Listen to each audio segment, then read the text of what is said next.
Hello, my name is Philip Totaro. I'm the founder and CEO of market research firm IntelStor. Welcome to your weekly dose of truth to power.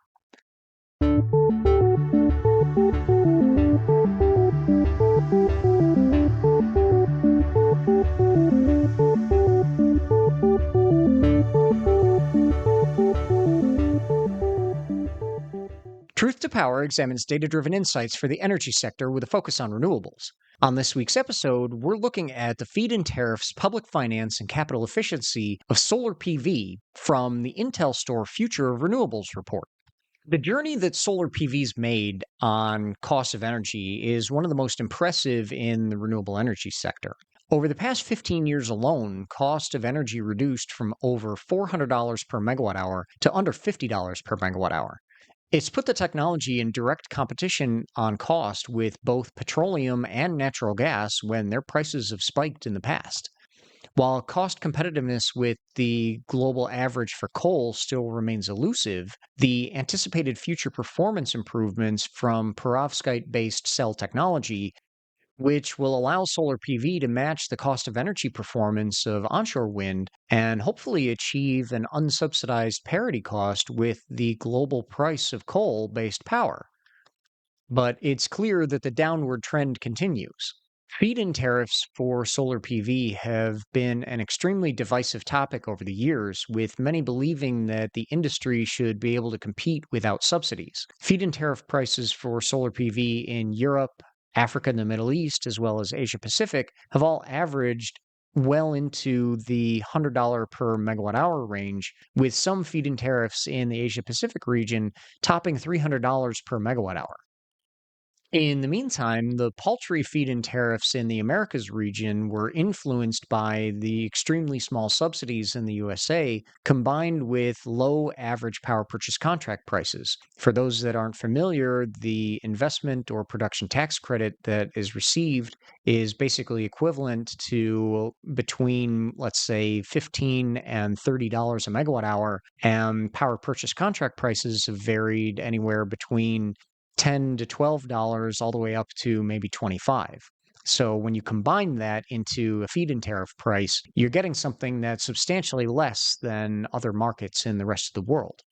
But feed-in tariffs in general have sparked a discussion in Europe in light of the fact that they receive an average feed-in tariff price, which is basically twice that of the average that's seen in the Americas region, and almost 4 times that of the prices and subsidies received in the USA alone. Perhaps surprisingly, the annual public investment for solar PV has been very modest for the technology, which has become the top renewable energy technology in the world. Out of a total annual spend on renewable energy between $16.2 and $34.8 billion, solar PV only sees between $478 million up to just about $1.1 billion back in 2018. As we've noted, this low amount of public finance is merely indicative of the fact that investors believe that utility scale solar PV projects are commercially viable, and therefore they're prepared to make investments with private finance instead of leveraging public-private partnerships or using public loan or grant funding. The most recent 5-year reporting period indicates that solar PV received a total of just $3.5 billion in public funding, which came at a time when the industry added more than 1 terawatt worth of new capacity. Out of the $396.6 billion of public funding spent on all renewable energy technologies since the year 2000, the total investment of solar PV has been just $13.6 billion. That's just 3.43% of the total funding to support a technology which has absolutely proven its worth with more than 2 terawatts of capacity installed globally. The Americas leads the public funding allocation at 39.8%, with the bulk of it going to Central and South American countries. Capital efficiency for solar PV leads the world with almost every dollar of public finance put to good use, supporting project development or market studies which have translated into new capacity. While Africa and the Middle East is proportionately more dependent on public finance than the Asia Pacific region, for example, It should be clear that this is due to a higher proportion of private capital backing project development and implementation in Asia Pacific, Europe, and the Americas when compared to Africa and the Middle East on a relative basis. Asia Pacific saw just over $2,000 per installed megawatt of public finance. Europe is at $11,000 per installed megawatt, and the Americas is at $18,000 per megawatt. Those are the lowest capital efficiency rates in the world for basically any renewable energy technology.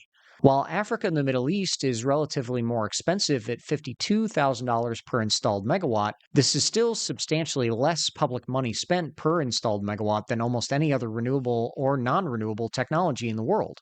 And again, remember that capital efficiency is just the measure of the proportion of public finance versus private finance. So when Africa looks higher than the rest of the world for solar PV, it's only because they've had to be more dependent on public finance versus private capital. But we see that changing in the next 10 to 15 years as the technology's proven its worth. Thank you for joining me this week. I'm Philip Totaro, and this has been your weekly dose of truth to power. We'll have more to come from this IntelStor exclusive report, The Future of Renewables, next time on Truth to Power, including a look at the installed capacity and global region market share for hydropower. In the meantime, you can follow us on IntelStor's YouTube channel as well as your favorite audio platforms. And visit www.intelstore.com to join more than 250,000 subscribers to our renewable energy data solutions. We're adding subscribers faster than ever, so don't miss out. Register today. A full analysis of the global renewable energy market is available to online subscribers of this new exclusive IntelStor report, The Future of Renewables. And tickets are on sale now for the next Wind Summit event in Houston, Texas on the 3rd and 4th of November.